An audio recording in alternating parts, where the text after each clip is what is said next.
একটা ছোট্ট চড়ুই পাখি সাগরের পানি খাচ্ছে, কিন্তু এই দৃশ্যের ভেতরে লুকিয়ে আছে এমন এক শিক্ষা যা আমাদের অহংকার ভেঙে দেয়।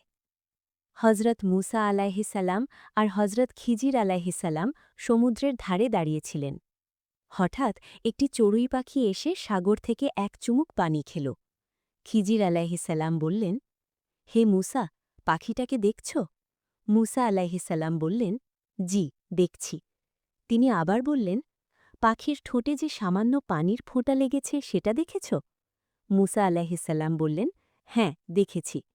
তখন খিজির আলাইহিসাল্লাম বললেন, এই সামান্য ফোঁটা পানিই হচ্ছে তোমার, আমার আর পুরো সৃষ্টি জগতের জ্ঞান, আর এই বিশাল সাগর হচ্ছে আল্লাহর জ্ঞান।